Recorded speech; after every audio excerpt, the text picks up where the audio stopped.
अस्सलामुअलैकुम viewers and welcome. 23 March 2023 last working day में KSE 100 502 point minus रहा और क्लोजिंग जो है 40,376 की। अच्छा, ये मैं प्रीवियस में कॉन्टीन्यूसली बात कर रहा था लोअर लोज की, और ये हाई लगा था 43,887 का अगस्त 2022 में। उसके बाद हाई लगा 43,120 का, लोअर लो प्रीवियस लो से नीचे नवंबर 2022 में। उसके बाद लो फरवरी में 42,573 का, और थर्ड टाइम जब 42,000 से ऊपर आई तो एक्सपेक्टेड यही था कि ये सप्लाई एरिया है और यहाँ पे कुछ सेलिंग के साइन जनरेट हो सकते हैं। तो 42,291 का जब हाई लगा तो यहाँ पे सिग्नल कैंडल जनरेट हुई, जहाँ पे मैं बात कर रहा था कि जी ये सप्लाई एरिया है, डिस्ट्रीब्यूशन एरिया है और प्रॉफिट टेकिंग का एरिया है। तो सिग्नल कैंडल बनने के बाद 3-4 दिन प्राइस वहीं पे डिस्ट्रीब्यूट होती रही, और उसके बाद फिर प्राइस को एक्सेलरेशन हमें देखने में नज़र आई। यही हिसाब इंडिविजुअल शेयर्स का भी है। ये चूँकि डिमांड एंड सप्लाई की बात है, और फिर लेट कमर्स 42,500 का एरिया या 42,000 का एरिया जो था, वहाँ पे लेट कमर्स की तरफ से पार्टिसिपेशन भी थी। लेकिन टेक्निकल्स में देखें तो 200 की एवरेज पे भी प्राइस होवर कर रही थी, जिस वजह से यहाँ पे सप्लाई आना ही आना थी, और वैसा ही हुआ। अभी सब सपोर्ट्स को ब्रेक करती हुई 40,700 की जो सपोर्ट थी उसे भी ब्रेक कर दिया, 40,400 की सपोर्ट थी उसे भी ब्रेक करके क्लोजिंग नीचे ही आई है। अभी 40,000 की सपोर्ट है, 40,000 हो सकता है सपोर्ट के तौर पे एक्ट करे।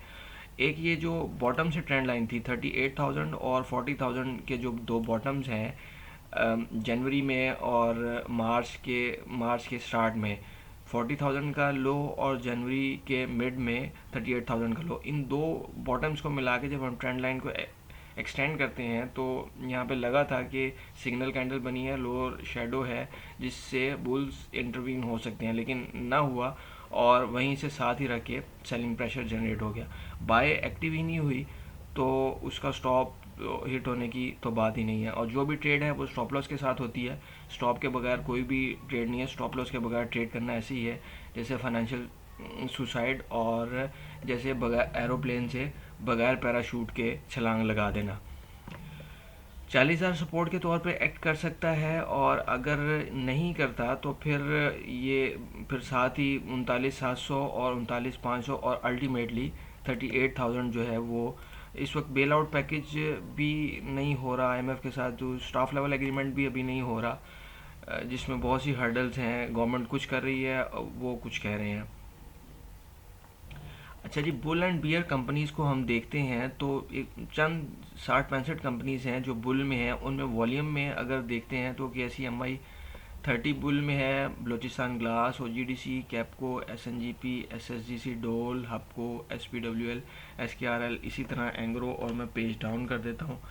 ये कंपनीज हैं जो बुल में हैं।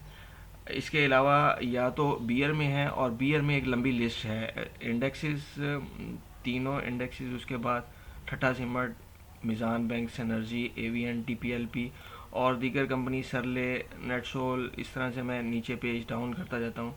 तो अगर किसी को इंटरेस्ट हो तो वो पास करके इसे देख सकता है। अच्छा, अब इंडिविजुअल कंपनीज पे नज़र डालें। बलोचिस्तान ग्लास जो बुल में है, उसमें देखें ये ब्रेकआउट हुआ है रेंज का, ताहम वो सस्टेन नहीं कर सका और वापस क्लोजिंग उसके अंदर। जब तक ये 1250 से ऊपर, बल्कि 1250 से ऊपर इसकी क्लोजिंग नहीं आती और सस्टेन नहीं करता, तो ये समझा जाएगा कि रेंज के अंदर वापस ही आ गया है। इसके अलावा एक ऐसी कंपनी जिसने बुल में बहुत अच्छा परफॉर्म किया वो टावल है। ये देखें, ये ब्रेकआउट, और ब्रेकआउट के बाद प्राइस ने उसके ऊपर सस्टेन भी किया, तो प्राइस आलमोस्ट डबल से भी ज़्यादा 120% rise within 2 months.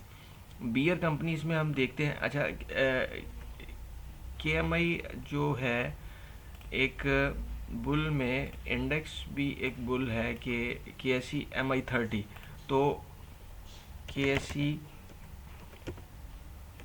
MI